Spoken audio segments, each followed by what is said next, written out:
TikTok, time to rock. Good evening, good morning, good afternoon to everyone who's watching from all over the world. I am your friendly neighborhood philosopher, David Wood, and with me right now is the Prince. I think I called you the Prince. I think I called you the Prince the first time I ever met you. I said the Prince. I forgot about that, but now you remind me. That's hilarious. Now, but before we get into this, the question on everyone's mind, Sean, is how in the world did someone like you get interested in apologetics? Right? I mean, who would have thought that such a thing would happen given my background? Most people say I'm the least likely apologist, and it's just one of those stories you never would have seen coming. So, fair question. Yeah, and so I just wanted to say before we go into our topic. So obviously we're going to be talking about the deaths of the apostles and so on. And this is Sean is one of the experts on this issue, but just wanted to give props to your dad. The book More Than a Carpenter was the first apologetics book. Was the first Christian apologetics book I ever read where I knew I was reading Christian apologetics. Because Cool. I'd read Hugh Ross's book, what is it, Creator in the Cosmos. I'd read that. Yep. I'd read some other books, but I just thought I was reading about Christianity. I didn't know what apologetics was. And then, so by the way, this was all in prison. So I was there in prison, and I was already a Christian, and an old guy who'd been locked up for like 40 years or something came up to me and he said, "My granddaughter sent me this. I ain't gonna read it. Looks like something you'd be interested in." He hands it to me, and Wow. it was More Than a Carpenter, right? And I'm like, "What is this?" Wow. But I remembered seeing it in the Christian Book Distributors catalog, which we got over and over again. But it was under Christian apologetics, and I was like, "What the heck is Christian apologetics and stuff?" So I read the book, and I was reading the book, and I was going, "Oh, wait a minute! This is what I like. This is what I'm interested in. Hey, I want to do this." So that was actually when I realized that I wanted to do Christian apologetics. Was reading More Than a Carpenter, and as you know, of course, one of the main arguments in More Than a Carpenter has to do with the deaths of the apostles. So why don't you go ahead and give us, before we get into like modern research, which we'll be going through, why don't you tell us sort of the old school picture that, people like me back in the day would have been familiar with? Well, first off, that's pretty awesome to hear. I'm not sure I had heard your story and how influential More Than a Carpenter was, so I will relay that to my dad. But that's pretty humbling and neat to hear. He is 80 now and been doing this for a long time, and so the reach and impact God has used him for is pretty awesome. So I heard this argument growing up. Obviously, it's in my dad's book. He would speak on it, present on it. It made sense to me. I thought, gosh, why would these guys put themselves in harm's way and die if this wasn't true? I didn't really have questions and doubts about my faith at all. In fact, to be honest with you, if you had asked me in high school, I might not have worded it this way, but in the back of my mind, I might have thought if someone's not a Christian, they just hadn't read More Than a Carpenter. Like, how hard is it? There's the evidence. And of course, you grow up and realize, wow, there's really smart people that see the world differently. But it wasn't really until probably about 2010. So in 2009, I actually helped my dad update the book More Than a Carpenter. And we included a section on the death of the apostles, but I had not studied it formally.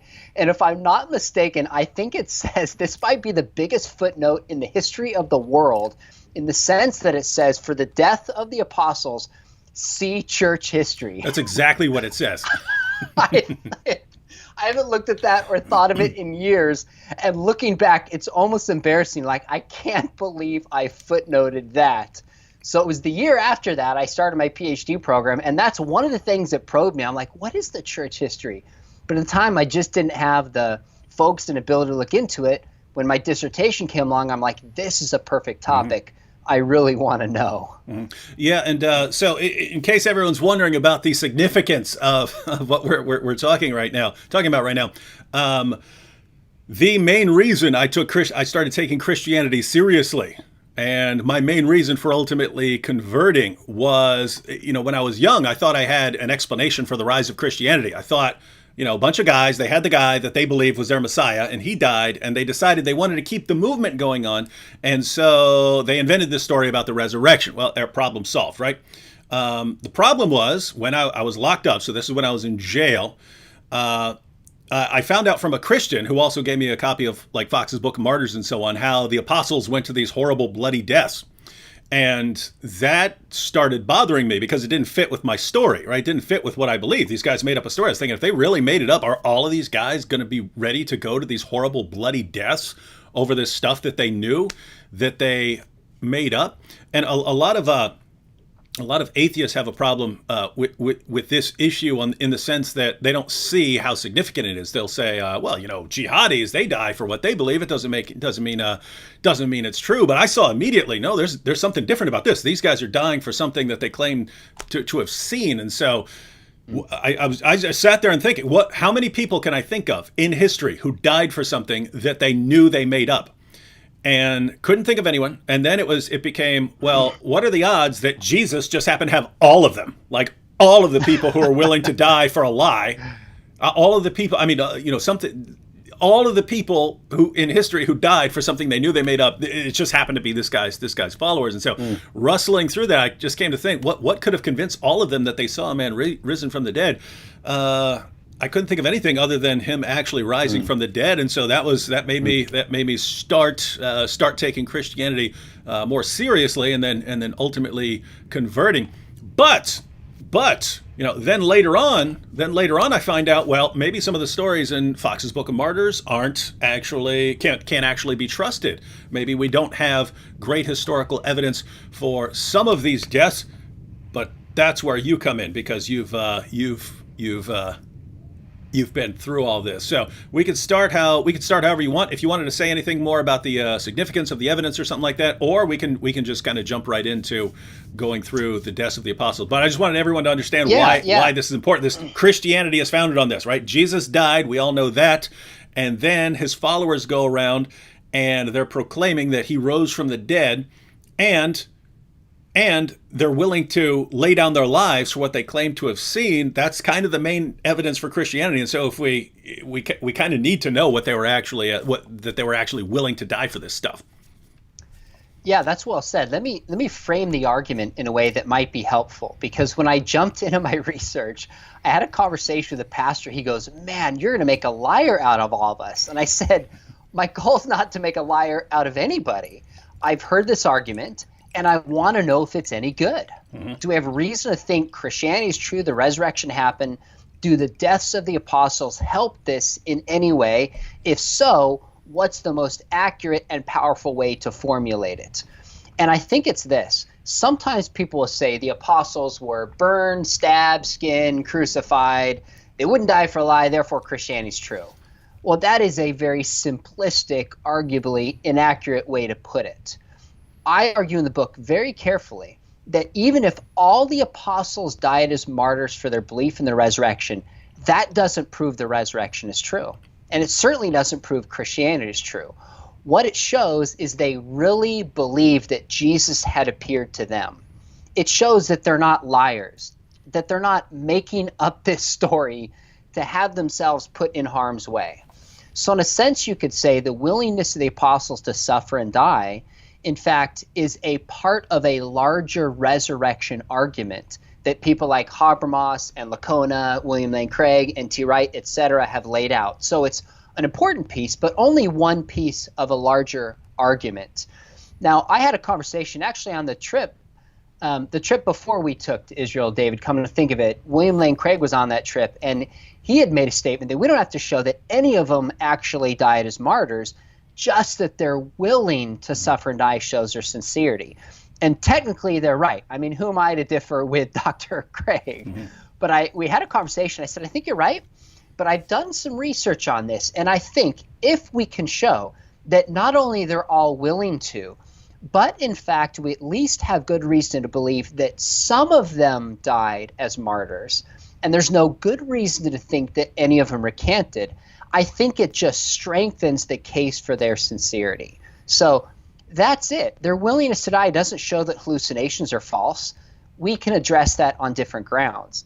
It essentially shows they're not making this up. They're not liars, not a big conspiracy. They at least were willing to go to their graves thinking that Jesus had appeared to them. That's the heart of the argument that I'm trying to advance. Mm-hmm. Yeah, and I would agree with you completely. I mean, you can find all kinds of people who seem like they're willing to die, but when they actually are willing to, they actually lay down their lives for what they believe. That's when you know, okay, this person unquestionably believes what he's dying for here. One quick question here before we go on. Expanding Truth says, on a scale of 1 to 10, how badly do I have to read evidence that demands a verdict? 11. I mean, come on, you're asking somebody who was a co-author with an update. What am I going to say? That's a softball. Now, to be honest with you, look, it depends on what you're looking for, your level of research and awareness of this. I don't know who you are, so I'm speaking somewhat facetiously, but I would say my dad wrote that book. It sold some millions of copies, and one of the updates that we did in 2017 together was to include a chapter on the deaths of the apostles. And in its category, it did win an award for Book of the Year, which frankly just felt good for me to honor my dad in that way. So it's gotten really good feedback. If you're looking for a book that's going to give you introductory material that cites all the experts in one volume on the resurrection, deity, Christ, and scriptures, then that would be a book for you. But it really just depends on what you're looking for and what you want out of it. Mm-hmm.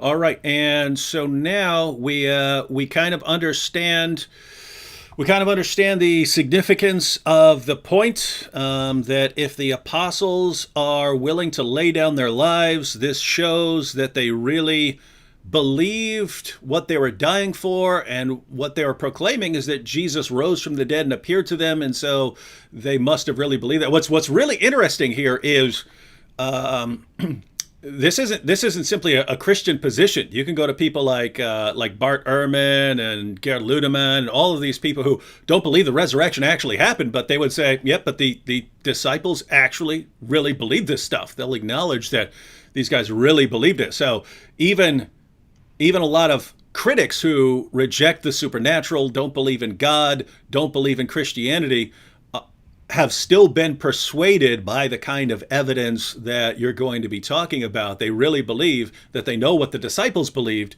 because of their willingness to go out and die for it. Mm-hmm. Now, Ehrman, in his debate with Craig raised the willingness of the apostles to die, and Ehrman pushed back and said, I've read all the sources in 300 years, and none of them actually demonstrate this. That's not word for word what he said, but essentially he pushed back on Craig and said there's no good evidence for this.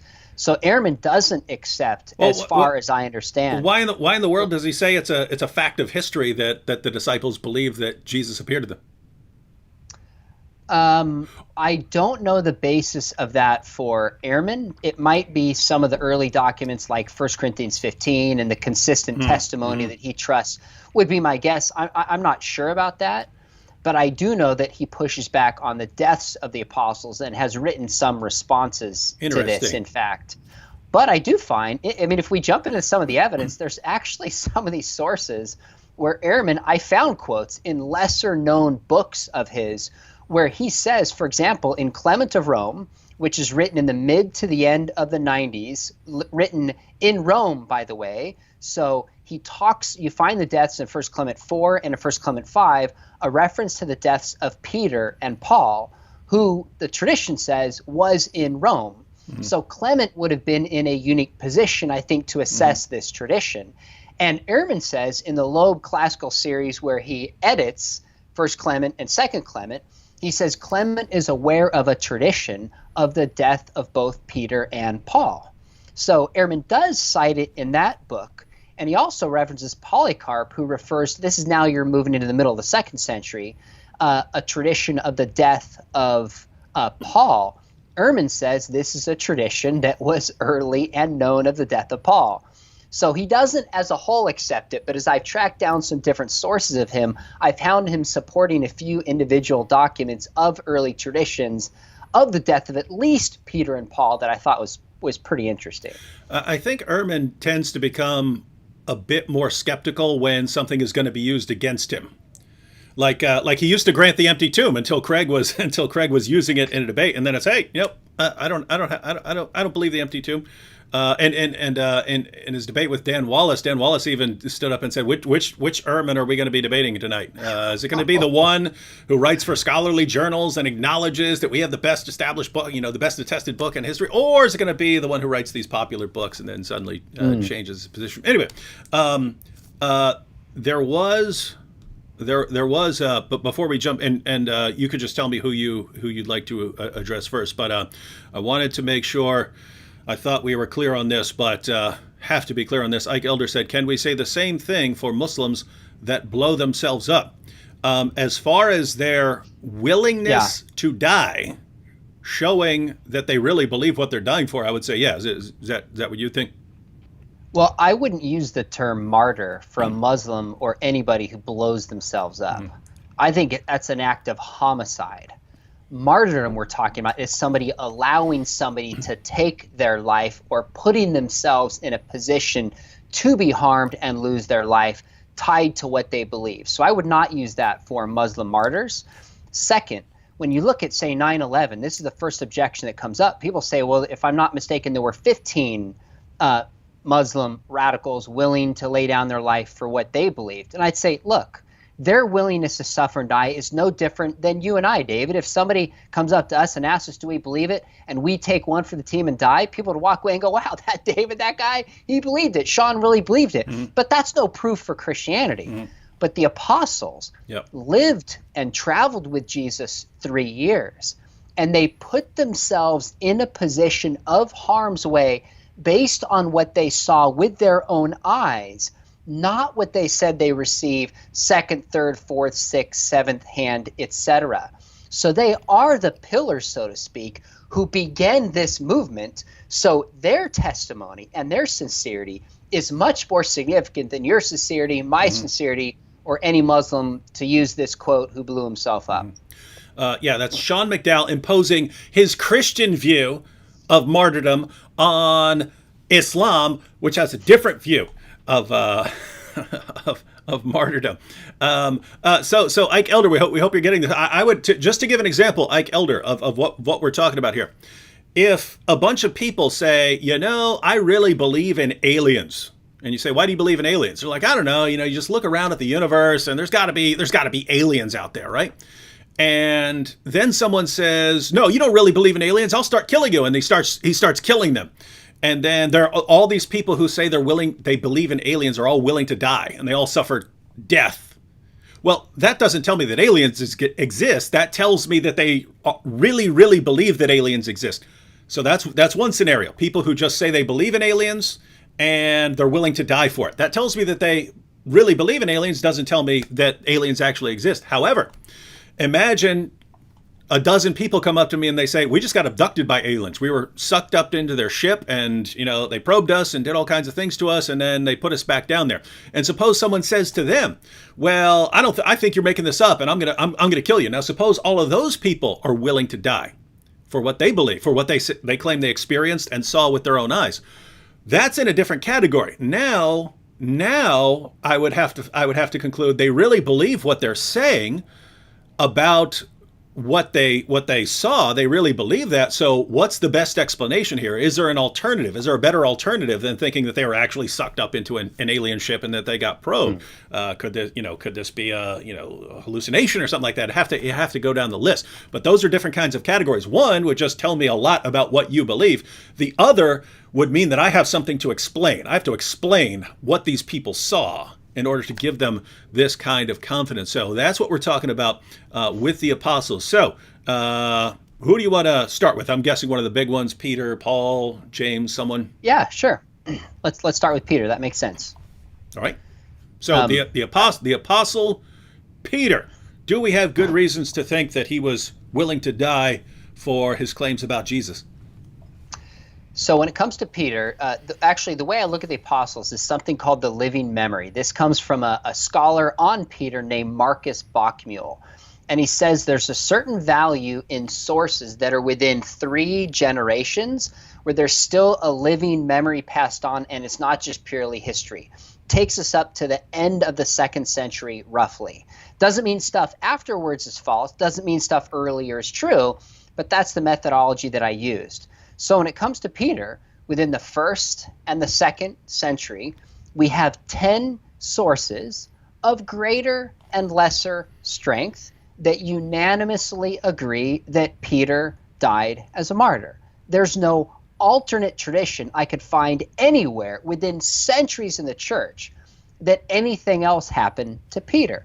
So the two sources in the first century would be, of course, John 21, where Jesus says to Peter, "You will be taken where you do not want to go, and you will be clothed by somebody else." And then in parentheses in the English translation, an indication of how he was going to die. Now, clearly, it doesn't say crucifixion there, interestingly enough, but that doesn't matter for my argument, how he died. It's just that he was taken somewhere against his desires and put to death. And by the way, that's in a context in John 21 of where Jesus is saying, now you're the shepherd of the sheep, and like me, you denied me before, now you're going to lay down your life. And by the way, Ehrman says that this is a tradition towards the end of the first century of a death of Peter as a martyr. He uses that word. Second document in the first century would be Clement of Rome, now a letter written by Clement in Rome. And if you read First Clement, really chapters 4 and 5, it's about how kind of jealousy leads to division and ultimately death. And Clement gives some ancient examples, and then he moves to Peter and Paul and references them, I think, in very clear terms that they would die as a martyr, not using that word, but making that term. Again, Ehrman says, Clement is aware of a tradition of the death of Peter and Paul at the end of the first century. So you have two sources in the 90s, so there still would be people alive who would have known Peter, not tens of thousands, but there still would have been eyewitnesses around who could confirm or deny this. We're talking the generation after the apostles themselves. And then as you move into the second century, from writers like Ignatius into the middle and towards the end kind of with Tertullian, you have this consistent story that Peter died as a martyr and no contradictory account. So I actually think, not to mention later writers like Eusebius affirm this, but now you're into the 4th century, I think the consistent story is we are on solid ground that Peter dies as a martyr. And this is one that even, I recently had a YouTube debate with a fellow named Apologia. You might recognize him, and we debated the apostles back and forth. And even he conceded that Peter and Paul died as a martyr. Okay. So that one, I think we're on about as solid ground as you could be historically for something that happened 2,000 years ago. So this one has the skeptics' approval. Yeah, at least that skeptics' approval. There are some scholars who debate it and tweak it. And of course, the question comes up, was Peter crucified upside down? And the really interesting thing about this, David, is the first reference to Peter being crucified upside down is in a book called The Acts of Peter, which is an apocryphal account that has these clearly legend-filled miraculous elements added on top of it, dated to the end of the 2nd century, probably 180, 190. And what's interesting about it, though, is if you read it in context, the point is Peter is upside down, and when he's upside down, he can see the world as it actually is, and his death will help right the world in the way that Jesus did. So he's put upside down not for a historical point, but for a theological point, and later church leaders pick up on that. So as best I can assess, it's possible he was crucified upside down, because there is some record of that, like in Hengel's book on crucifixion, but I don't think it's at least probable.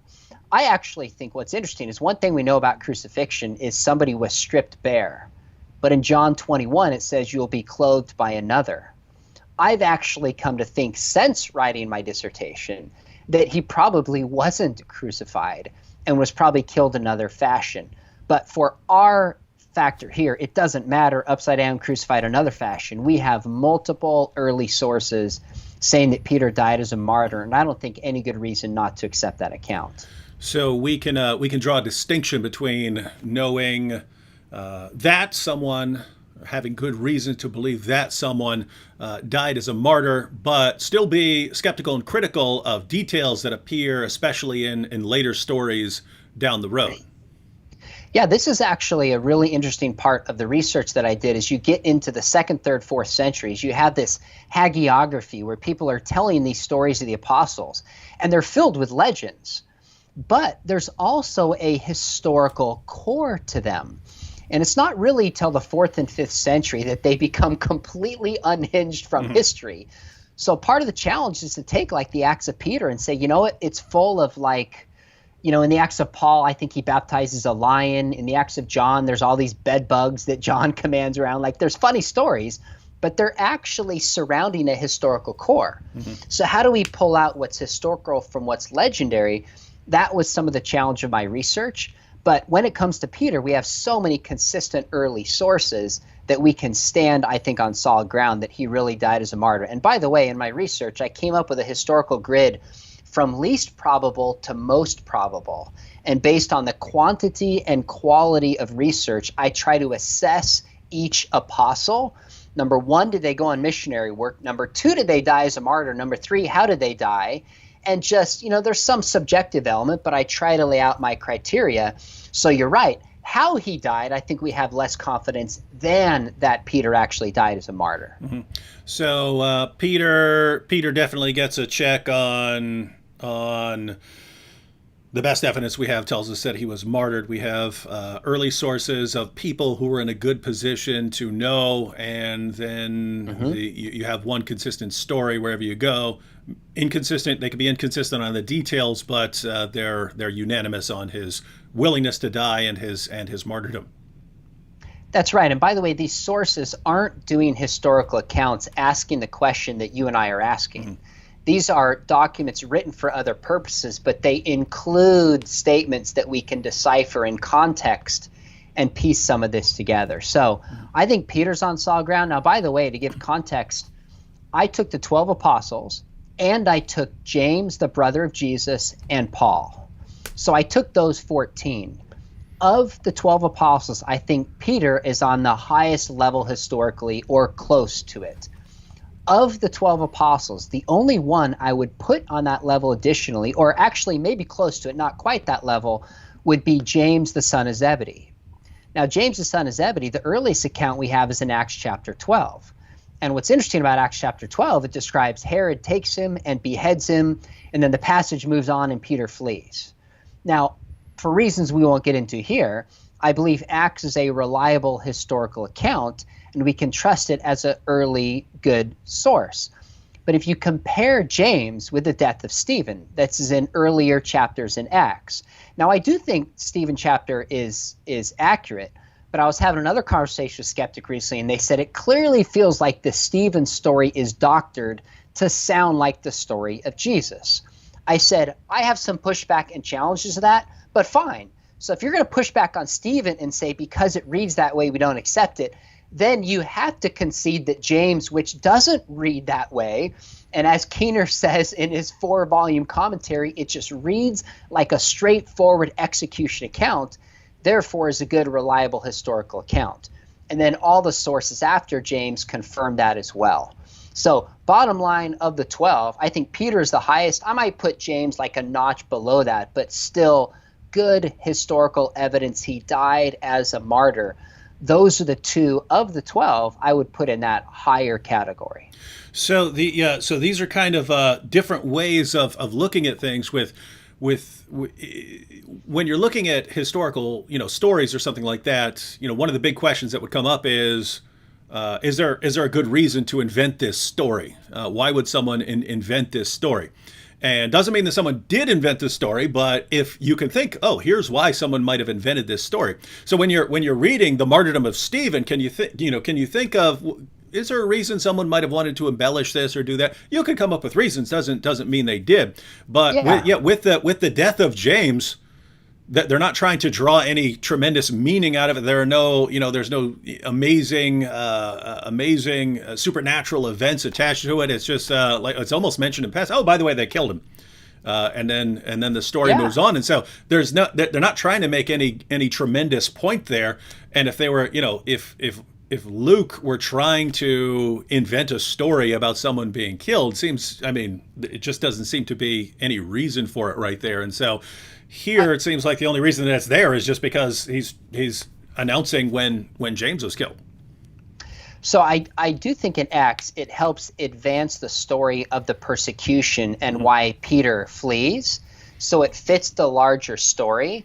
But I think the point you're making is right, that there's not these flowery details to try to make it seem like, he looks up into the heavens and he died the way that Jesus did, the way you might expect one of the top 3 of the 12 to die.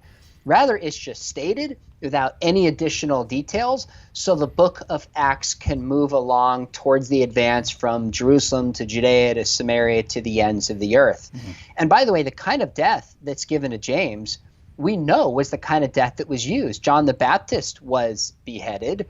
Paul was probably beheaded. That was a common means of execution. So you just start looking at these particulars and the reliability of Acts, and then you look outside of the book of Acts and the other documents that we have, and you just see this consistent story and no competing claims about the way that James died. So I think we're on good historical grounds, even if you don't think the Bible's inspired, good historical grounds to conclude that James, in fact, was executed in a way that was tied to his faith and the proclamation thereof.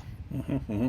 A couple of side notes here. I see some people sharing links to your materials and so on. I did put a link to your website and your YouTube channel and to your book on this topic. Those are in the description box for anyone who wants links to Sean's website, his YouTube channel, which you should subscribe to, and to his book if you want the full case. And go ahead. Oh, I was going to say, the book is an academic book. I apologize. I had no power over that. I think paperback is $50. If anybody is like, I want to buy that, email me through my site, and I have a link. I can't post publicly, but I can send you a discount code for about 35% off. So if you want that, that's the discount I can get on it. Email me through seanmcdowell.org, and I'll personally send you the link. Yes, I saw some people complaining about how expensive it is, but that's I'm sorry. guys. That's how academic books are, right? They you basically if you make a popular level book and millions of people read it, then you don't need to make much. The publisher doesn't need to charge much because they're going to make a little bit of money on all these books. If you scholarly books, then they're typically much bigger, and they're not made for a popular audience, so it's more people who are really interested in that topic who get them. So they just they charge more. But you got a good deal here. Little side note for clarification here. Jeremy Wong asked, is it when you're talking about the debate earlier? I said, is it Apologia Church, Jeff Durbin? No, there would be no reason for Sean to be debating Apologia. I think you said Apologia. I think the atheist that I'm aware of is named Paulogia, because me and me and Apologia, not Apologia. Yeah, so Paulogia, I think his name is Paul with an Ogia on the end, because Inspiring Philosophy and I went through one of his videos on I think he was attacking the moral argument or something like that, and we went through and discussed that in a live stream. All right, so that's all been clarified. All right, so Peter gets a check, James gets a check. You said James, really good evidence, maybe a touch below what you have for Peter. So is this how you're proceeding, sort of in order of evidence? Not necessarily. Okay. I was starting with the 12 and then moving to James and Paul. That makes sense. Outside. That makes sense. So let's shift to James, the brother of Jesus, and Paul, and then go back to the other disciples, mm-hmm. What evidence there is. So in other words, we're looking at the top 4. So if we take the 12 disciples and we take James, brother of Jesus, and Paul, that's 14. I think 4 of them were on high historical grounds to conclude they died as martyrs. So James, now the brother of Jesus, not one of the 12. We know that he had an appearance of Jesus. 1 Corinthians 15 mentions the appearance to James. And you can also ascertain this, I think, from looking at the book of Acts, at least the appearance to the 12 and his position in the church. James, the death, what's very interesting is here's where you have a non-Christian source in Josephus. And Josephus, there's 2 references to Jesus, of course. One, the Testimonium Flavianum, that is debated, where he references the death of Jesus, what was proclaimed about him, resurrection, being the Messiah. But there's another passage in Antiquities where it refers to the death of James incidentally, and he's just mentioned as the brother of Jesus. It's this incidental side reference in a larger political argument. And most scholars, at least that I could read and find, accept this because it's not the kind of thing that anybody would invent and put on the lips of Josephus. It wouldn't have helped them in any regard until like now when we're asking these questions. So most accept that, and it's a reference to the death of James, probably written in the mid to early 90s by Josephus. Then you skip to the 2nd century. What you also have for James is then you have Gnostic sources, and then you also have Christian sources. And these are all within the 1st and 2nd century. So the Christian sources recorded in Eusebius that date to the middle of the 2nd century, and then what's called the Apocalypse of James.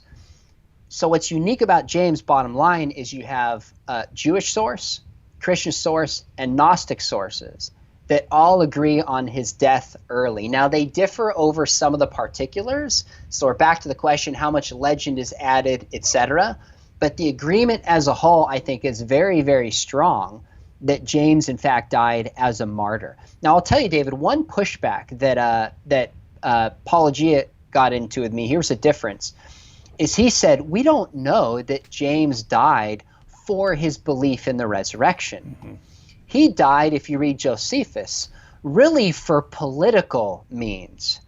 And my pushback to that is there's not this fine line in the 1st century between religious beliefs and political beliefs.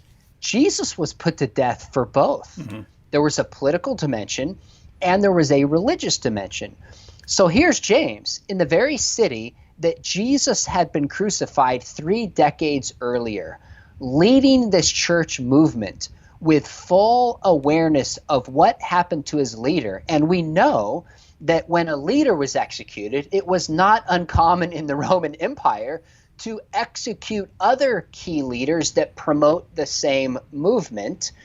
James is proclaiming this message of following this crucified Messiah with full awareness of what it could cost him. So if he died of a heart attack or someone broke into his house and robbed him and he died, I'd fully concede that has nothing to do with martyrdom.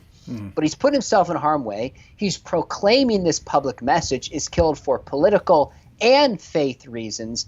I think he qualifies as a martyr. But nonetheless, even if we don't use the word martyr, it doesn't really matter, because James is putting himself in harm's way by proclaiming this message, which minimally shows his sincerity that he had seen the risen Jesus. Mm-hmm. And especially if we accept the arguments that James was an unbeliever during Jesus' life and rejected him, and maybe even thought his brother was crazy, that he then goes out and is willing, he buys into the idea that Jesus is the Messiah, and so even if it's even if it's a political issue for him, he's willing to die for whatever it was that he encountered that gave him this massive change in life. So. Yeah, I think that's right. And, in some ways I had to spend a lot of time studying the definition of martyrdom, and I didn't realize there's a ton of literature in this. And some people argue that if you don't have a moment of showing that you recanted, or you had the opportunity to recant and choose not to, then you don't qualify as a martyr. Now, we don't have that for the apostles. We don't have an early record where somebody says, Peter, would you recant? Paul, would you recant? We'll let you live. But I don't think that's a necessary condition for martyrdom. In fact, I think, if I'm not mistaken, in 2016, there was a French priest who was in serving communion, and 3 radical Muslims walked in and slit his throat in the middle of this. Now, his last words, I think he said something like, "Get away from me, Satan," but he was not given an opportunity to recant. But you know what's interesting is the president of France and the media and Christians and one Muslim that I read all referred to him as a martyr. I thought that was really interesting. Mm-hmm. So I think we're on good ground to refer to them as martyrs, but even if we don't, it really wouldn't undermine the heart of the case of their sincerity about Jesus and at least willingness to suffer and die for this belief. Yeah. Guys, the idea here is if you take a Christian, he's walking out of church and someone walks up behind him and kills him. Do you call him a martyr? Well, it doesn't look like it. It doesn't look like you would. But with someone like with a group like the apostles, clearly, if they're experiencing persecution over the years, and especially after people start getting killed, you could see, even if you don't have a good historical record of them right before death and them being given the opportunity, hey, you want to change your story now? Well, they had 20, 30, 40 years to change their story given the things that were going on. And so, yeah, kind of seems like they'd fit the category of martyr there. Yeah, I think that's right. I mean, really, some of the key passages in this is, if you look at Acts 4 and 5, is the apostles led by Peter go out and start proclaiming the risen Jesus. I mean, I read through the book of Acts. You have the kerygma, the first teaching, and it's amazing how at Pentecost and sermon after sermon, the heart of the message they're giving is that Jesus has risen from the grave. And they're threatened, and they're beaten, and they're thrown in prison, and told, if you just stop preaching this, we'll leave you alone. And Peter says, we can't. We fear God more than we fear men. In other words, we believe this Christian story, which is rooted in the resurrection, and we will preach it even if you persecute and harm us for preaching this. We won't stop. That's the heart of the argument. I think they really believe this and weren't making it up and intentionally put themselves in harm's way. So we have Peter and two Jameses that would get the thumbs up on dying for their belief in Jesus and being martyrs. Were you done with James? Done with James. The other one I would put in that high category would be Paul. And again, Paul is not one of the 12, but of course wrote a ton of the New Testament. And Paul claims to have an appearance of Jesus. This is in 1 Corinthians 15, 3 times in the book of Acts. And so I think he warranted being in this group. Well, when you look at Paul, with Peter we had 10 sources. With Paul, off the top of my head, I think it was 8. 2, possibly 3 in the first century, and then 5 to 6 in the second century. So the first century would be like the book of Acts. There's a good case that could be made that Paul's life is mirroring after Jesus's life. And even though it doesn't include his crucifixion, we're meant to believe that his life is going to end the same way that Jesus did. That's one line of evidence. I don't think that's super strong, but an argument can be made there. The second one that's not as strong is, interestingly enough, in 2 Timothy, where Timothy writes, he says, I'm about to be poured out like a libation. I've ran the race, I fought the faith. Well, what's interesting is you and I believe Timothy wrote this. A lot of critical scholars don't. So the way I address this, I say, okay, let's imagine Paul does write this. He is aware that he's suffering so deeply and being persecuted that his life is about to be taken from him. So these are his last words. Or if Paul didn't write it and it's pseudepigraphal, whoever wrote it was so firmly aware of the death of Paul that they felt the need to put this on his lips. Either way, it's kind of an indirect support of his death. Again, not as strong as other sources, but it helps make a cumulative case. The solid one would be back to 1 Clement chapter 5, again written in the 90s, where he references Peter and Paul as modern-day examples when it was written of those who ran the race to the end in the footsteps of Jesus. Get into the 2nd century, and again you have Ignatius, you have Irenaeus, you have Polycarp, at least 5 to 6 references within that living memory and a bunch after the end of the 2nd century, unanimously confirming, as far as I could find, that Paul, in fact, died as a martyr, which makes sense when you look at the life of Paul. 2 Corinthians 11, how much he suffered, that he, in fact, would die that way. So I think we're on very solid historical ground with those 4. Now, I'll tell you one more interesting thing, at least to me, is when I wrote my dissertation, the academic book, it came out 2015.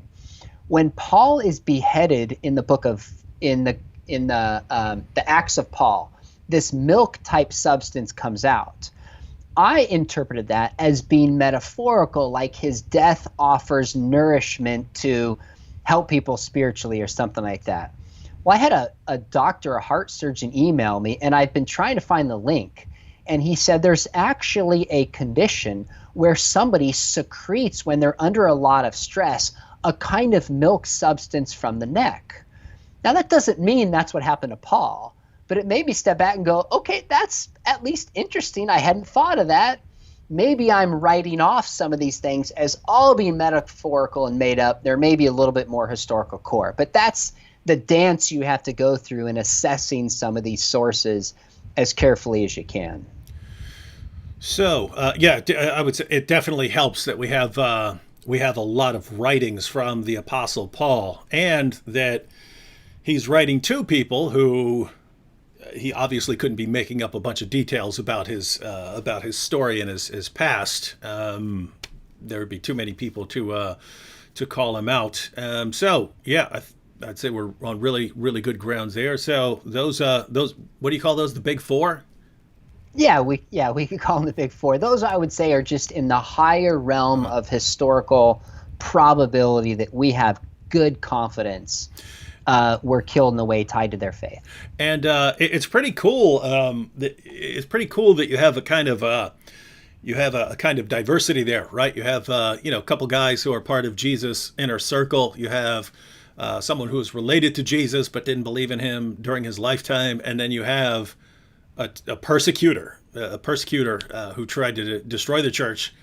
And these are the guys that we have. This collection of people is the group that we have the best evidence for in terms of them being completely willing to go to their horrible bloody deaths for Jesus. And so pretty interesting group there.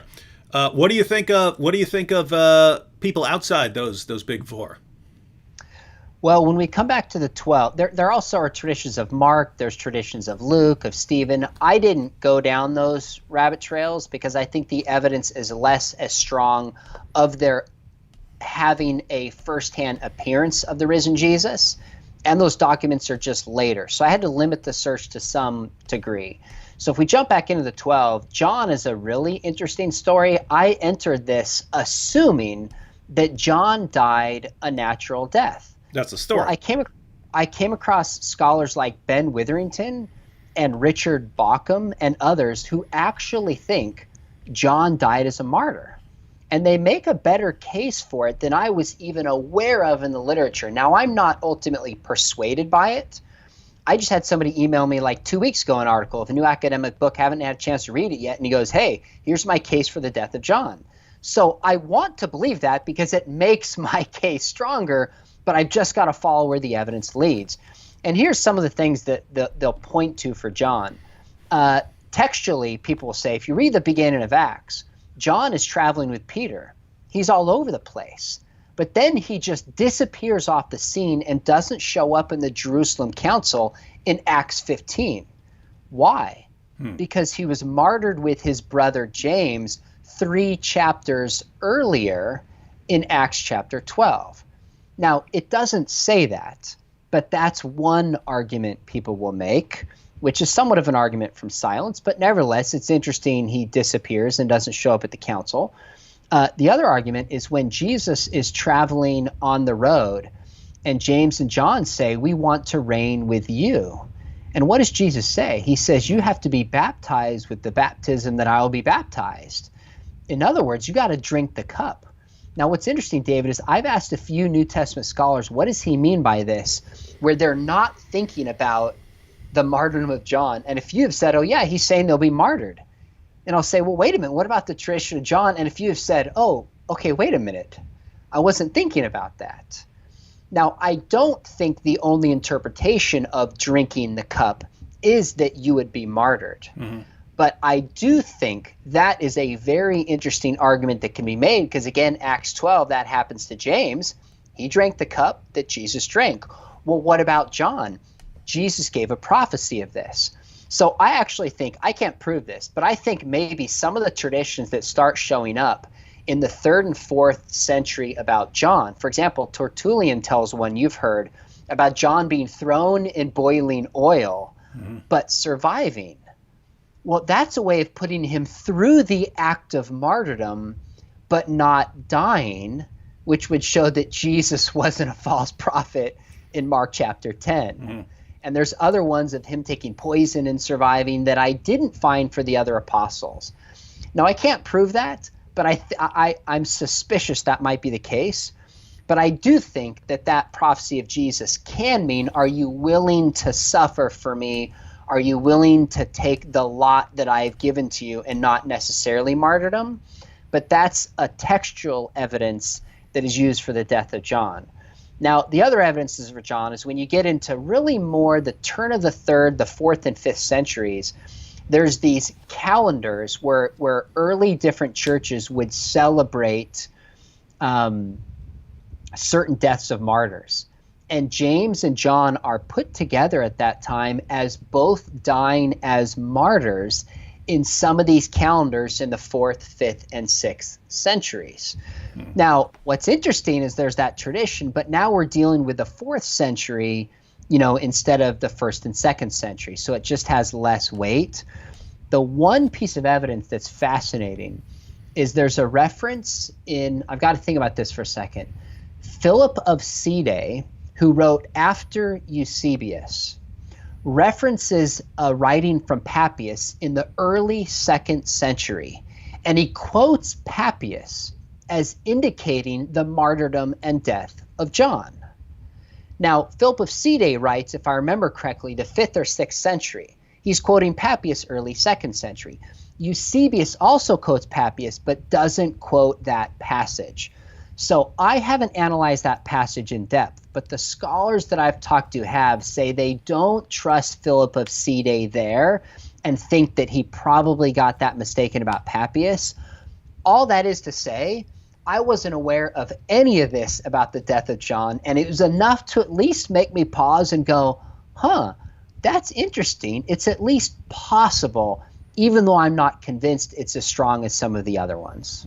So the interesting thing here is that, so you have situations where you have good evidence that certain people died as martyrs, and then you have late stories that can't necessarily be trusted, 3rd or 4th century sources that you can't necessarily trust, and so you can't put too much stock in them and say, yes, this is how this person died back in the 1st century.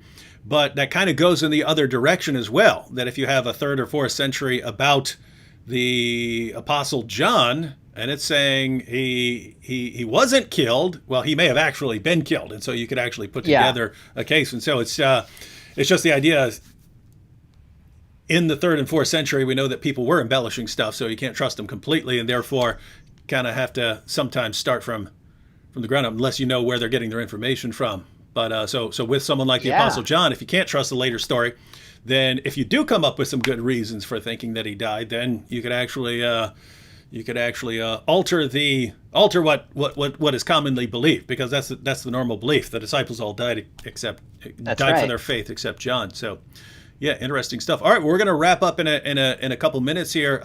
Anything else you want to cover along those lines?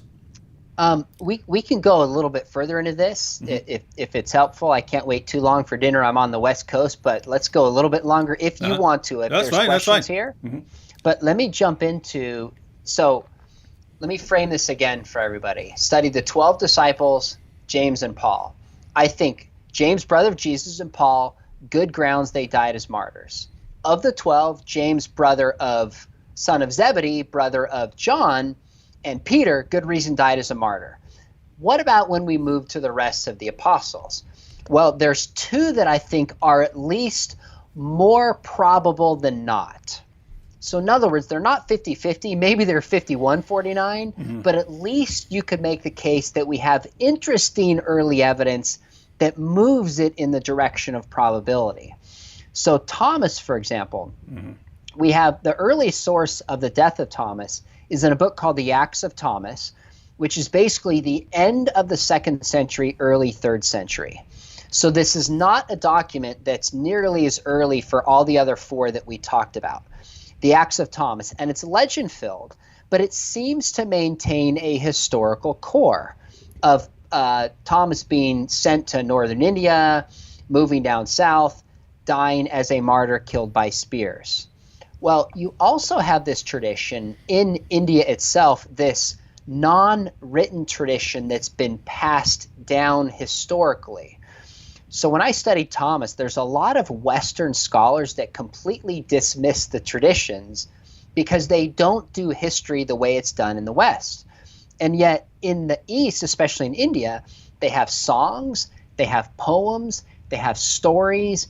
They have these traditions and even burial spots that trace back very, very early that seem to be independent of the Acts of Thomas. Now, scholars differ over this. Some say you have the Acts of Thomas and these traditions. They're really only one tradition. If so, I don't think we could have a ton of confidence in the death of Thomas.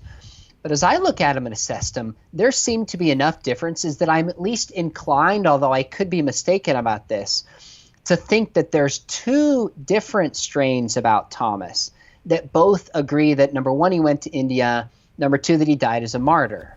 Now, they're later, and they're not as qualitatively, historically solid as the others, but I'm not willing to dismiss it, especially because with Thomas, I couldn't find any other traditions of him. You look at Andrew, there are dozens and dozens. Bartholomew, dozens and dozens of traditions. These guys go everywhere. But when it comes to Thomas, all I could find that is early is consistently he went to India, and all but a few traditions he died as a martyr. And we actually know from a first century document that you could easily travel from the area of Rome or Jerusalem to India at that time. It actually was a unique window where we have these documents where people talk about even the currents you could ride on, where you could find certain spices and ports.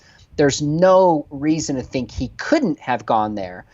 And then in the 2nd century, we have some other written records of Christianity uniquely being in India. So it's not as strong as the other traditions, but it was enough for me to kind of pause and go, this may be more probable than not. I'd argue the same with Andrew. You have at least two lines of evidence with Andrew, one, the Acts of Andrew, middle 2nd century, and then another source that describes, in the Acts of Andrew, he's crucified. In this other source, Hippolytus, he's hung on a tree. So they both mean the same things, but very different descriptions. Tells me there could be two sources for Andrew. So maybe it's more probable than not.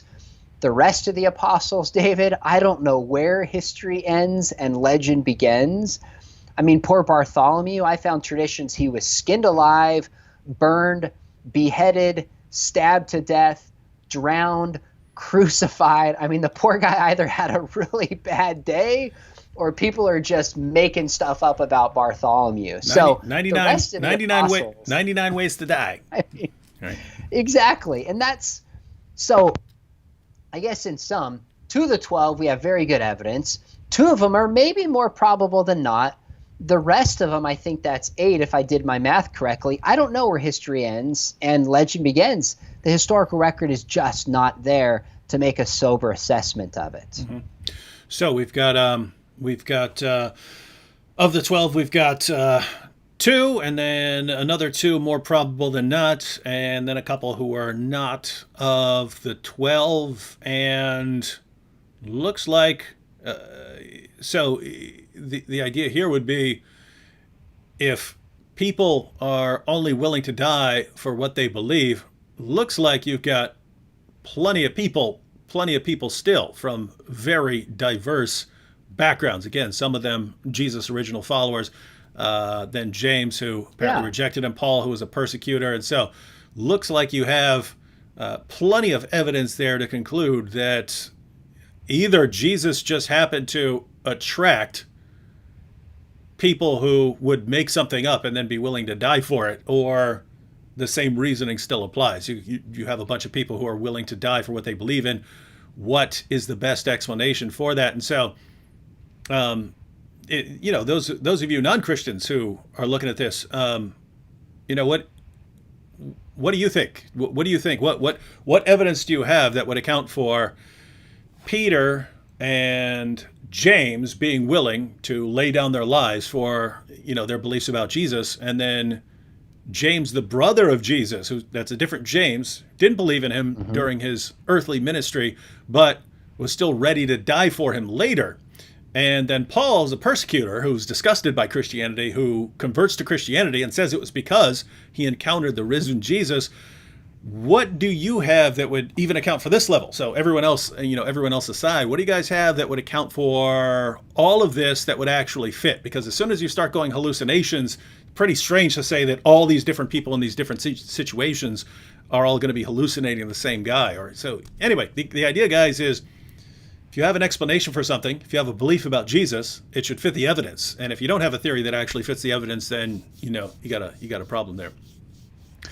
And if I could add one more thing that might help, and one of the questions is, or one of the points that I make is, although we don't have a record of the apostles being given the opportunity to recant before death, we also don't have a record in history of any of the apostles recanting whatsoever. Mm-hmm. Now, you might say, well, that's an argument from silence. But to me, it's an argument of silence with some teeth. Why? Because think about it. Non-Christians like Celsus, who starts writing into the 2nd century, if there was one of the 12, or even a tradition of one of the 12, who gave up on their faith and didn't actually die for it, you better believe a skeptic would have brought this out. On the flip side, so would have Christians, because there were debates about what would happen with Christians who at the point of death chose to live instead of die for their faith. Could they be allowed back in the fold? If there was any tradition in the church of like, well, what about Matthias? He actually gave up. You better believe Christians would have brought it out. So the fact that we don't have any record of any of them recanting tells me we're on solid ground to think that they didn't. Now, with that said, there are some traditions when you get into the 2nd, 3rd, 4th century of some of the apostles dying natural deaths. Now, with Philip, we have one natural death, one that he's crucified. I'm not really sure what happened to Philip. So there are some records of natural deaths which may have happened, but there's not any record of any of them recanting their faith whatsoever from Christians or skeptics I could find anywhere. Mm-hmm. And it wouldn't have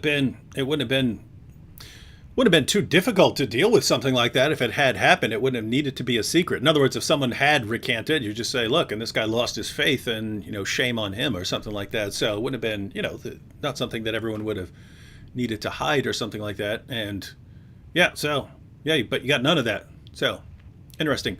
Here's a question that I get when I talk along those lines, and I'm sure you get as well.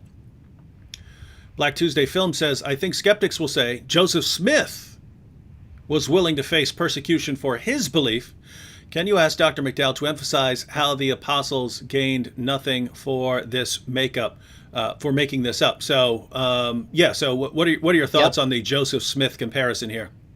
If you Google Sean McDowell, Joseph Smith, martyr, you'll find essentially a chapter that was going to go in my book that I didn't put in there, and I kind of summed it up into a blog. So as best I can remember, a couple things to keep in mind. Number one, Joseph Smith, it's not clear. He was arrested and put in the Carthage jail, I believe the name of it was, because of raiding a newspaper that was going to report negative things about him. It's not clear yet, it never went to court, whether Joseph Smith was innocent or guilty. I think there's good historical reason, in fact, to think that he really was guilty. Second, when he goes to prison, he brings a gun with him and gets in a gunfight to defend himself. Now, I don't have a problem with somebody using a gun to defend themselves, but that does raise the question, is this the same way the apostles actually went out and were willing to suffer and die? And I think there's a very diametric opposition there. Third thing that I would say is my friend J. Warner Wallace has brought this out. He has said so those who may not know him, former atheist at 35, goes to church, hears the gospel, examines the Gospel of Mark through the lens of forensic science, has never lost a cold case ever. And he said in every case he's ever had, people lie for one of three reasons, or commit crimes for one of three reasons: sex and lust, power, or money. Power, sex, and money. Look at the apostles. It wasn't about power. Jesus distinctly said, if you want to be first, you got to be last. He washed their feet. He said, lay down your life. It wasn't about sex. I mean, Jesus had many opportunities to take advantage of women. And number one, he was single. Number two, he only showed the highest dignity and care and respect for women. It wasn't about power and sex, and it certainly wasn't about money. You see Jesus preaching caring for the poor, and read the book of Acts, and they talk about caring for the poor. And yet you look at the life of Joseph Smith. Was it about power? Well, he did want to run for U.S. president. He tried to do that. He also tried to have his own military. Number two, was it about money? He had his own bank that he tried to run and he controlled. Was it about sex? Well, he had, I don't know the numbers, somewhere between 25 and some say up to 4 dozen different wives in very suspicious ways.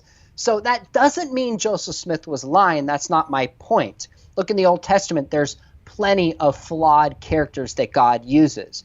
But if we're going to compare the apostles and Jesus to them, the very 3 things that you look for in motivation are lacking with Jesus, lacking in the apostles, and they're all present with Joseph Smith. So I don't think he qualifies as a martyr, even though you hear this tradition throughout Mormon history. Mm-hmm.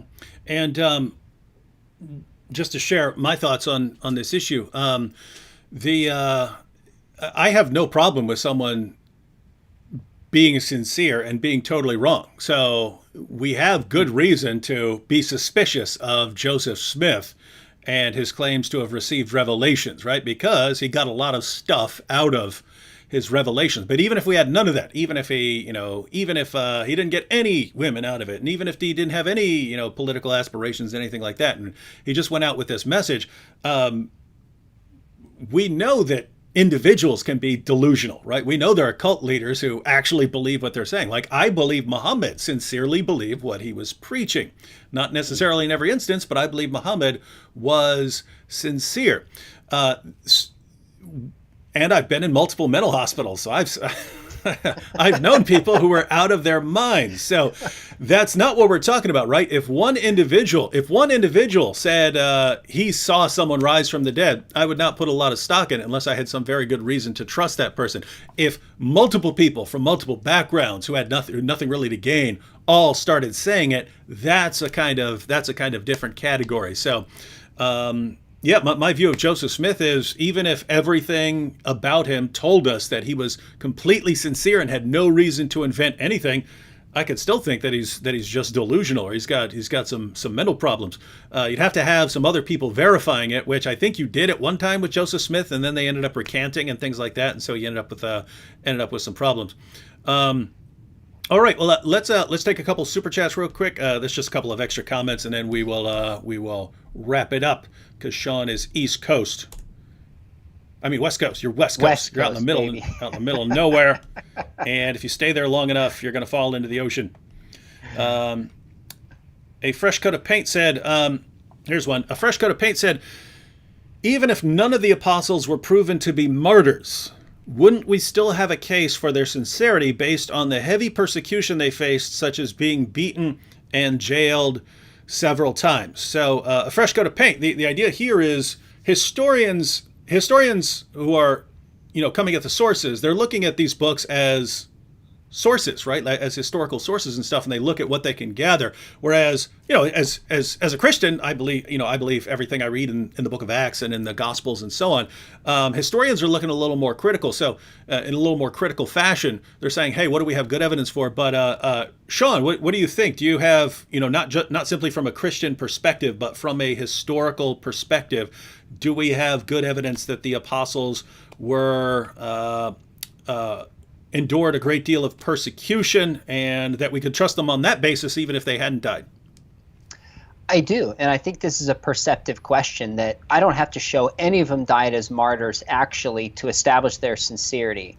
And the best way to do this is to look in the book of Acts. You actually have a list of the name of all the apostles. I think it's in Acts chapter 1. And then, of course, in Acts chapter 2, you have Pentecost. They start preaching it. By Acts chapter 4, they're being persecuted. And they're told, stop preaching this. They're beaten. They're thrown in prison. And it's starting to cost them something. And it says Peter speaks on behalf of the apostles. We can't. We believe Jesus rose from the grave. And so we fear God more than we fear men. That's enough to show if the book of Acts is reliable, and I think it is, and there's also some additional extra biblical writings that come the generation after that talk about them preaching and going out, etc. But I think that's enough to establish their sincerity. But then when we nail down and go, oh, we also have some of them that died, to me that just adds a strength to the case overall. Yeah, I would agree. So yes, your point, I believe, is just looking for the name. Yeah, fresh coat of paint. Posted that. So yes, we agree with your point. A fresh coat of paint. And so yeah, it's just we would have had the evidence anyway, but we got the extra evidence. Couple more comments. Salgrad said the disciples of Muhammad wanted to leave Islam after he died. Well, he certainly had lots of the early Muslims in certain situations who were kind of compelled to convert, and they wanted to leave after Muhammad died, and then they had what were called the apostate wars, where they were forced to come back to the fold. Peter Millich said, "I remember these words from you, David. Liars make poor martyrs." I didn't invent that saying. That was, I had concluded that when I was on my path to Christianity. I concluded that I couldn't think of any reason these guys would go out and die for something that they made up. But yeah, I've heard that from other people. I heard that little cool line, liars make poor martyrs. All right, so Sean, I know you've got to get going. Again, everyone who's watching, there are links to Sean's website and his book on this topic and his YouTube channel. And you post all kinds of videos. You post regular videos. You do live streams as well on your channel. Yeah, I try to do 2 to 3 a week. I've been doing interviews. I'm interviewing J.P. Moreland on The Soul tomorrow. And then it might interest anybody watching Friday night or Sunday night for Father's Day. I'm going to interview my dad, who is 80, and he's been in ministry 55 years. And I've asked him if he'd be willing to share certain untold stories and wisdom that he's learned along the way that he's never shared publicly. So if I didn't know my dad and the people involved, I'm not kidding, David, I would have a hard time believing this. But my dad has lived a modern day Paul life. So if your audience likes watching YouTube channels and you're not streaming Sunday night, come on and check it out. And I think he's going to share some stories that are pretty interesting and powerful, just a lot of life lessons that he's been through. And then next Wednesday, I got Preston Sprinkle coming on, and we're talking about one of the common revisionist arguments today is that the word homosexual was invented and not originally in the Bible itself. And it's a modern day invention to kind of persecute against gay people. And we're just going to unpack that theologically this is mistaken. And it goes back to Leviticus 18, goes back to Romans 1, goes back to 1 Corinthians 6 itself. So those are the kind. Just had a debate on evolution with a prominent Christian who believes in evolution, and Doug Axe, intelligent design proponent.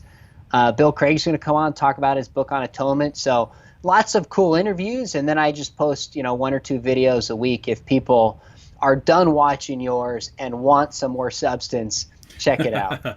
Yeah, guys, if you get sick of mine, then definitely go over to Sean's channel.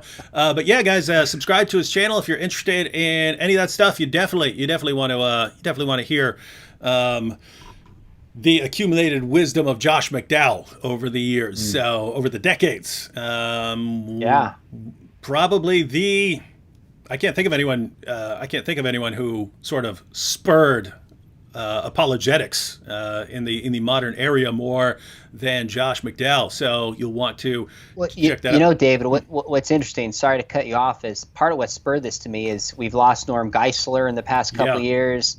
Ravi just passed away. I mean, who of that age is still with us that we can soak this wisdom from? And I just thought, gosh, I got to ask him certain questions. And I got to imagine there's a lot of people who just want to hear this perspective. I mean, he was with my resurrection class today. I teach at Biola. And I asked him, like, how has the resurrection argument changed? And he says to my class, he goes, nobody was doing this when I started in the 50s. It was C.S. Lewis, Francis Schaeffer, and one other guy. He couldn't remember his name. Yeah. I mean, just how much this has changed is pretty cool. So anyways, I just want to gather that wisdom. Hopefully God has him with us for a long time, but while we can. That makes sense. My great great grandmother died in 2003, and she was 105 years old. And I just remember thinking after she died, wait a minute, she was born in 1898. So she Oh my lived she lived goodness. through World War One, the Great Depression, World War Two. She knew people who were in the Civil War. She had family members who were in the Civil War. How did I not sit her down with a camera in front of her and say, start at the beginning and tell me everything you remember for posterity's sake? Didn't do it. And so yes, we got to you got to get all of this out there. You might want to see if you're hope your dad actually likes doing the live stream, and you can keep doing them and taking people's questions and things like that. So that is awesome. Everyone, Good idea. everyone subscribe to Sean's channel. Get his book if you're interested in. I mean, this is fundamental. This is fundamental, very important stuff. In the area of apologetics, the resurrection, that is the heart of Christian belief, and so we need to know why we believe this stuff. So thanks to Sean for coming on here. As far as I know, the next time I'll be live streaming will be Friday with Jay Smith. Rory Husky, I saw you ask if you could have a conversation sometime. If you want, you can actually, if there are apologetics issues you're concerned about, you can actually maybe come on live at some point, and maybe Sam and I will set up something where, we have 4 or 5 people, one after another come on for 10 or 15, 20, 30 minutes or something like that, so we can go through people's questions. But yeah, go ahead and contact me. We'll see something about that. All right, thank you, Sean, for joining us and sharing what you learned in your research, and hope some people come over and watch you. Thanks, my friend. All right, go get some food.